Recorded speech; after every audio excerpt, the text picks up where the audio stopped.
Tersebarlah berita pada saat itu di Mekah, kalau Islam sudah mulai menyebar. Zaid ibn Amr bin Nufair tadi, tokoh kita yang pertama sekali, ayahnya Sa'id ini, waktu dia suka nasihatin masyarakat Mekah dulu, saudaranya sendiri, ayahnya Umar bin Khattab, namanya Khattab ibn Amr bin Nufail. Khattab ini kakaknya, gitu kan, marah sama dia. Dia suka pukul adiknya. Zaid ini dipukulin, digebukin sampai berdarah, diusir, ditinggalkan di gua, di gunung jauh di kota Mekah. Lalu dia bayar orang untuk kerumunin, ya, jaga adiknya supaya tidak masuk ke Mekah. Itu yang dilakukan oleh Khattab, ayahnya Umar bin Khattab. Apa yang terjadi? Khattab, sebagaimana Zaid mewariskan kepada Sa'id kebaikan, ketauhidan, Khattab ini kena benci dengan Allah. Jadi kan ayahnya Umar bin Khattab, dia warisi kepada Umar anaknya kebencian. Jadi dua saudara yang berbeda mewariskan juga hal yang berbeda. Jadi Umar bin Khattab benci sekali dengan Islam di awal karena ayahnya Khattab. Subhanallah, ya. Ini jalur dari atas ini luar biasa. Salah instruksi, salah pendidikan, salah semua ke bawah nih. Dia dan seluruh cucunya akan salah. Ini bahaya sekali, gitu kan. Makanya jangan salah di sini. Maka Umar bin Khattab lahir, tumbuh besar menjadi pembenci tauhid. Bahkan Umar bin Khattab, dalam saya sudah ceritakan dalam kisah beliau, tentu sebelum masuk Islam kita bicara, itu paling suka kalau keluar pagi menyiksa orang-orang Islam. Jadi selain budaknya dia keluar, dia partisipasi. Misalnya Abu Jahal kan teman dekatnya Umar bin Khattab, gitu kan. Sahabat dekatnya itu Abu Jahal. Maka dia selalu sama-sama, dia tanya Abu Jahal, dia tanya, wahai Abu Hakam, siapa yang kau mau siksa hari ini? Si fulan, datang Umar, siksa. Dan Umar kalau selesai siksa orang Islam, dia bilang apa? Saya berhenti siksa kamu bukan karena saya capek ya, tapi karena sudah malam, besok saya kembali lagi. Jadi luar biasa gitu kan. Sampai waktu salah satu dari suku Adi, perempuan sahabiat, mau hijrah ke Habasyah, gitu kan. Itu sempat lari malam hari, gitu kan. Namanya Ummu Abdillah. Ini jalan sama anaknya. Waktu itu sahabat nyembunyi-nyembunyi di padang pasir gitu. Pada saat mereka bertemu di perbatasan antara keluar Mekah untuk menuju ke Jeddah, pergi ke pelabuhan untuk pergi ke Habasyah, gitu kan. Maka mereka malam hari, tengah malam, supaya nggak ada yang tahu. Subhanallah, Umar bin Khattab ini punya tradisi, memang sebelum Islam, dia suka keliling Mekah. Waktu sudah masuk Islam, dia keliling Madinah tapi waktu itu beda ya. Waktu di Mekah memang mencari apakah masih ada orang-orang Islam, orang Muslim yang beriman kepada Nabi SAW pada saat itu yang memang masih berkeliling. Maka dihukum sama Umar, dipukulin, digebukin. Setelah masuk Islam, dia mukul orang justru yang begadang kalau tidak mau sholat malam, gitu kan. Jadi perbedaan yang luar biasa. Tapi Ummu Abdillah ini, dia naik gunung sama anaknya untuk selamat keluar. Pas turun gunung ketemu dengan Umar. Nah, Umar ini orang yang paling benci dengan Islam pada saat itu kan. Lalu kata Umar, wahai Ummu Abdillah, kau mau kemana bawa-bawa barang gitu? Kata Ummu Abdillah, kami ingin pergi. Wahai Umar, kami ingin tinggal di kota ini dengan beribadah kepada Allah, kalian larang. Kami mau keluar pun kalian tahan, gitu kan? Kalau kamu buat apa, terserah kamu, hai Umar. Lalu Umar tiba-tiba mengatakan, Ummu Abdillah, pergilah dan semoga kau selamat. Sudah, pergilah. Ummu Abdillah ini bertemu dengan muslimin. Waktu bertemu dengan sebagian sahabat yang mau hijrah ke Habasyah, ditanya, Ummu Abdillah ini terlambat kan? Ditanya, wahai Ummu Abdillah, kamu kemana saja? Dia bilang, saya lewat gunung supaya nggak ketahuan. Kamu ketemu orang nggak? Nggak ada sih, kecuali Umar, gitu kan. Kata mereka, Umar bin Khattab. Kata Ummu Abdillah, iya. Mudah-mudahan saja saya ketemu sama dia penyebab masuk Islamnya. Sampai ada satu sahabat itu bilang, Umar bin Khattab mau masuk Islam, mustahil sampai unta bisa masuk di lubangnya peniti, di lubangnya apa? Ya, jarum, gitu kan. Udah nggak mungkin Umar masuk Islam. Karena begitu tiap hari keluar mukulin orang, gebukin orang, luar biasa ya. Benci dengan Islam. Ringkas cerita adalah Umar bin Khattab ini melihat keadaan Mekah pada saat itu. Ini sebab dia masuk Islam, gitu kan. Dia melihat keadaan Mekah ini simpang siur. Jadi kadang-kadang paman sama ponakannya, karena ponakannya masuk Islam, pamannya siksa, gitu kan. Atau kalau ada orang yang masuk Islam, maka dibenci oleh masyarakat. Atau dia berusaha melawan keluarganya. Umar ini berpikir, ini apa ini? Gitu loh. Dulu di Mekah tidak ada begini, orang satu saja. Nyembah berhala semua ini. Setelah datang ajarannya jadi kacau nih. Ini berarti sumbernya Muhammad nih, sallallahu alaihi wasallam. Dia belum beriman pada saat itu ya. Maka dia pun menggunakan baju perangnya Umar radhiyallahu anhu, pakai baju perangnya, baju besi, pedangnya semua. Dan Umar ini terkenal di Mekah, kalau dia keluar mau membunuh, pasti dia pulang sudah membunuh atau dia mati dah. Jadi salah satunya, dia nggak pernah pulang. Kalau dia sudah niat mau bunuh satu orang, mesti dia ke sana dia bunuh. Orang itu mati atau dia yang terbunuh. Tentu Umar selama ini tidak mati gitu kan, dia selalu membunuh lawannya, selalu. Jadi kalau dia sudah keluar tidak bisa ada yang tahan, siapapun. Gitu. Karena postur tubuh yang besar, saya sudah pernah sebutkan cirinya kalau duduk di atas kuda kakinya sampai di tanah. Jadi orang yang 2,5 meter barangkali tingginya gitu. Ini luar biasa ini. Maka Umar pun keluar dengan perisainya, dengan pedangnya gitu kan. Begitu dia jalan, dia ini ceritanya mau nyari Nabi Muhammad SAW. Dia ingin membunuh. Dia bilang ini sumber masalah, saya harus bunuh Muhammad hari ini. Kata Umar. Ya. Keluarlah dia. Begitu dia keluar dengan baju pedangnya, orang-orang semua tahu ini Umar lagi mau keluar, tapi siapa lagi yang mau dibunuh nih? Ketemu dengan satu orang sahabat masuk Islam tapi dia sembunyikan Islamnya, namanya Nuaim bin Abdullah. Nuaim ini radhiyallahu anhu menyembunyikan Islam. Lalu dia tanya, wahai Ibnu Khattab, kau mau kemana? Kata Umar, saya ingin mencari Muhammad dan membunuhnya. Nuaim sudah tahu, kalau Umar pergi berarti salah satunya harus mati nih. Dia mati atau orang yang jadi targetnya gitu. Maka Nuaim kena takut pada Nabi SAW, jangan sampai Nabi terjadi sesuatu, karena baru masuk Islam ya, belum tahu kalau Allah akan menolongnya dan seterusnya, belum sampai pada tingkat itu.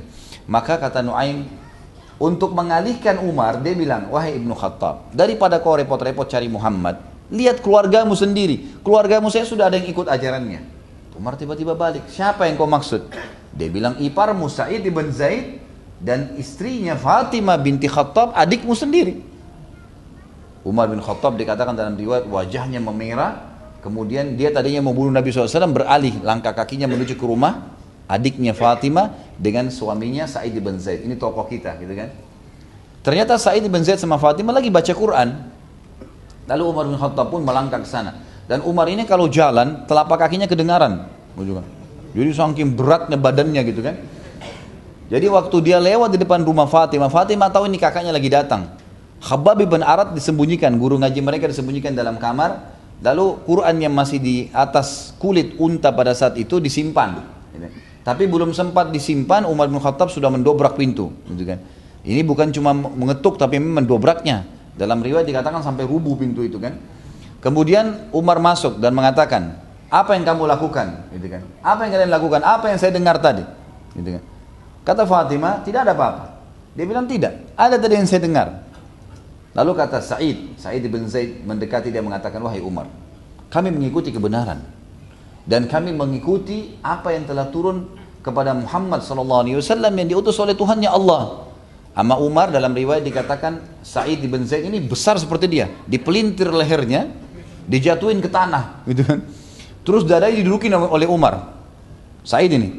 Lalu Sa'id sudah tahu ini Umar akan membunuh, dia sudah henuskan pedangnya, dia akan bunuh iparnya nih, Sa'id bin Zaid, gitu kan. Sa'id dengan pasrah mengatakan, walaupun kau bunuh saya tidak ada masalah, saya tidak takut sama sekali. Fatimah rupanya tahu kakaknya ini, kalau bunuh ya bunuh gitu kan. Dia membela suaminya. Kemudian dia mendekati, dia ingin mendorong Umar bin Khattab spontan memukul adiknya, berdarah bibirnya, jatuh. Waktu jatuh, tiba-tiba Fatimah mengucapkan kalimat justru radhiyallahu anha yang membuat kakaknya Umar bin Khattab jadi luluh. Dia mengatakan, wahai musuh Allah, ya adu Allah. Kata Fatimah ini nggak pernah ada orang berani bicara kasar kepada Umar, termasuk adik perempuannya lagi. Gitu. Maka dia bilang, wahai musuh Allah, kami telah bersyahadat, asyhadu an la ilaha illallah wa anna Muhammad Rasulullah. Kalau kau tidak mau percaya, kamu tidak mau ikut, terserah kamu, lakukan apa yang kau inginkan. Saya sama suami saya siap mati. Maka tiba-tiba Umar bin Khattab luluh. Ini luar biasa nih, sampai adik perempuannya pun berani membangkang gitu kan. Dia berdiri dari dada Sa'id. Kemudian dia pun mengatakan, berikan saya apa yang kalian baca itu.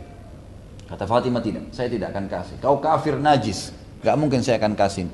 Kata Umar, baik, apa yang kau sarankan supaya bisa saya baca? Kata adiknya, kamu harus mandi. Maka dia pun pergi mandi, gitu kan. Dan di sini sebagian ulama fikih mengatakan, dianjurkan orang yang non muslim mandi. Tapi ini sebenarnya tidak benar, gitu kan. Ini bukan jadi patokan, karena waktu itu ijtihadnya Fatimah radhiyallahu anha.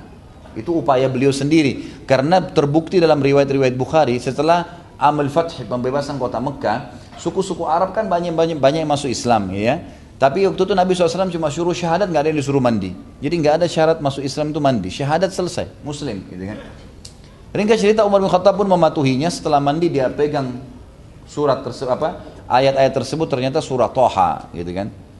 Jadi surat Thaha surat yang mulia, menceritakan tentang Nabi Musa alaihissalam dengan kaumnya, gitu kan. Jadi di awal-awal ayat menceritakan Al-Quran turun kepada Nabi SAW bukan untuk menyesakkan dada beliau, tapi justru untuk melapangkan dada beliau. Thaha ma anzalna 'alaikal Qur'ana litashqa. Thaha, Allah katakan nama surah itu, gitu kan. Kami tidak turunkan Al-Quran untuk membuatmu susah, ya. Illa tadhkiratan liman yakhsha. Tapi untuk peringatan bagi orang-orang yang mau tunduk, mau mengenal Tuhannya. Teruslah dibaca oleh Umar bin Khattab ayat tersebut sampai hatinya luluh. Kata Sa'id bin Zaid, waktu saya lihat Umar membacanya dan saya melihat, ya, biasanya Umar itu kelihatan otot-ototnya yang kekar, kelihatan dari wajahnya memang orang yang keras, gitu ya.